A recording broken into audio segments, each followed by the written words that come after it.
Reka nongere mbaha ikaze bakunzi bacu, bakunzi ba Baby Times muherereye hirya no hino. Reka mbere na mbere mbifurize amahoro ya Nyagasani akomeza abane namwe aho muri mwese. Mbabwire ngo wowe wamaze gukanda subscribe kuri iyi channel yacu, nukuri turagukunda byimazeyo.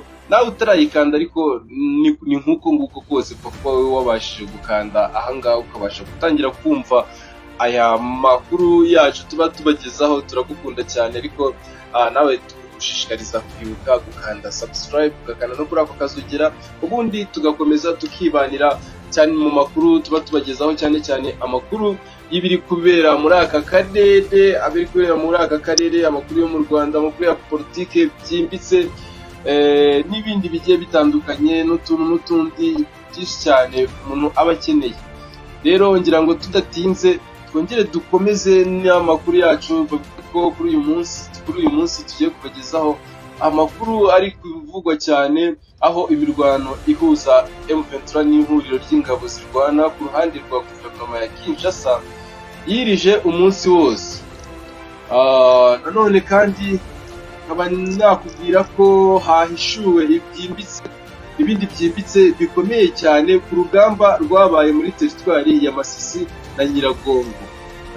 Ni mu gihe kandi nanone M23 maze guhanura indi drone ya fardc ya H4 yamaze kuyigeza hasi nanone. Tudatinze rero, wowe wakanze subscribe niba wayikanze nukuri wakoze cyane, turagushimye. Ariko tudatinze reka nkubwire ngo imirwano ihuza M23 n'ihuriro ry'ingabo zirwana ku ruhande rwa guverinoma ya Kinshasa yirije umunsi wose.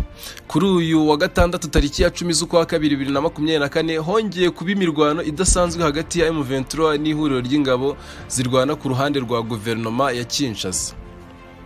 Ni imirwano yahereye mu masaha y'igitondo ndetse ageza ku gicamunsi. Urugamba rukaze rwari kubera mu bice byo muri teritwari ya Nyiragongo, Masisi na Rutsuru. Harimo ko umutwe wa M23 wambuye abarwana ku ruhande rwa guverinoma ya Kinshasa ibindi bice. Nkuko byavuzwe ku ruhande rwo muri axe ya Kibumba Goma, urugamba ruri kubera mu kibaya cya Kibumba. Kuva ku isaha za kare kugeza ubu hari kumvikana urusaku rw'imbunda ziremereye n'ino. Ahandi hakomeje kubera imirwano ni muri teritwari ya Nyiragongo, ni muri Kanyamahoro. Aha muri Kanyamahoro byavuzwe ko hari ingabo nyinshi za SADC zo mu itsinda ry'ingabo zavuye mu gihugu cya Malawi na Tanzania, akaba ari bo bahanganye na M23. Gusa M23 ikomeje kubigiza inyuma basatira kujya mu mujyi wa Goma, aho bamaze kubegeza inyumaho. Kugeza ubu ngo bamaze kubegeza inyumaho ikirometero kirenga. Ubona ko M23 isa nk'iri guhengereza, noneho iri guhengereza neza mu mujyi wa Goma. Indi mirwano ikaze irimo kubera mu nkengero za Nyanzare, agace gafite ubutaka bukora muri teritwari ya Masisi na Rutsuru mu ntara ya Kivu y'Amajyaruguru. Iyi mirwano yahereye mu nkengero za Mweso iza gukomereza ku muhanda ugana Nyanzare. Gusa ibica byinshi byabereyemo urugamba byafije kwigarurirwa na M23, harimo ko na lokalite ya Gatsiro kuri ubu igenzurwa na M23. Mu masaha y'igitondo umuvugizi wa M23 mu bya politike Lawrence Kanyuka yemeje aya makuru, avuga ko ihuriro ry'ingabo z'ubutegetsi bwa Kinshasa ko bongeye kubagabaho ibitero. Yemeza ko babigabye muri Kibumba na Mweso. Aha akaba yaragize ati: ihuriro ry'ingabo za guverinoma ya Kinshasa, FDLR, fardc, ingabo z'u Burundi, Wazalendo na SADC bongeye kugaba ibitero muri Kibumba na Mweso no mu nkengero zaho.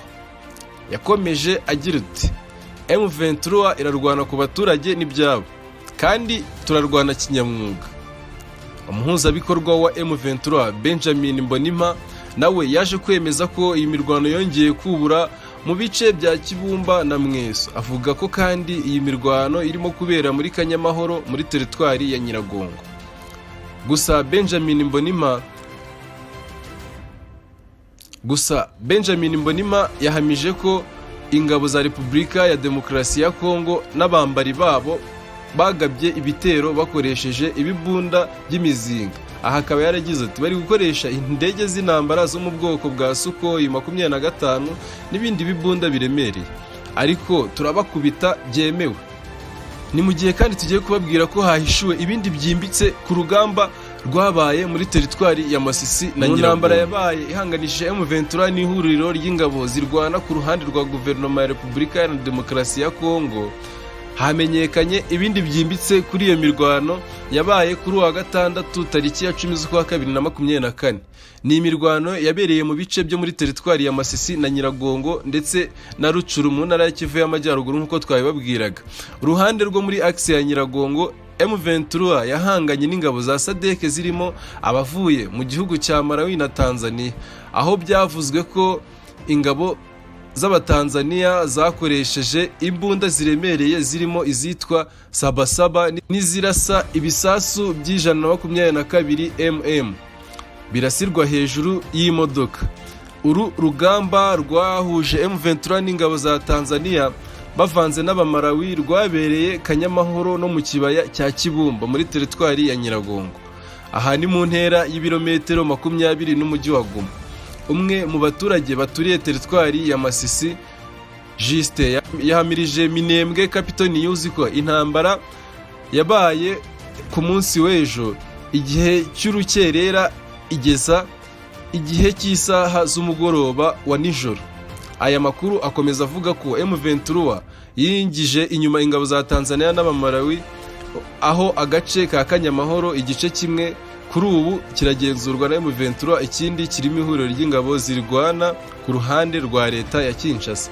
Iyi mirwano kandi yabereye mu gace ka Nyundo na Ruhundo, aho byavuzwe ko haguye ingabo z'Abanyamalawi nyinshi. Muri axe ya Masisi imirwano yahabereye Mweso, Gatsiro no mu nkengero za Nyanzari, ifite igice kinini cyo muri teritwari ya Rucuru.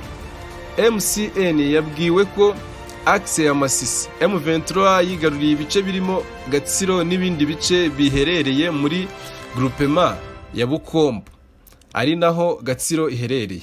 Abaturage benshi bahunze iyi mirwano bahungira mu duce duherereye Nyanzare nk'ahitwa Kikiku, Mirangi na Birundure, ahandi ni Kabilangiro ndetse n'ahandi. Ni mu gihe kandi nanone muri iyo mirwano yabaye, mbabwire ko nanone bivuga ko M23 yahanuye indi drone ya fardc. Umutwe witwaje intwaro wa M23 watangaje ko wahanuye iyi ndege itagira abapilote drone y'igisirikare cya Repubulika ya Demokarasi ya Kongo fardc. Umuvugizi w'uyu mutwe ku rwego rwa politike Lawrence Kanyuka yasobanuye ko drone yahanuwe ari y'intambara, ariyo mu bwoko bwa CH4. Kanyuka yagize ati M23 iramenyesha abantu bose ko yarashe indi drone ya CH4 yicaga abantu bose bifashijwemo na MONUSCO.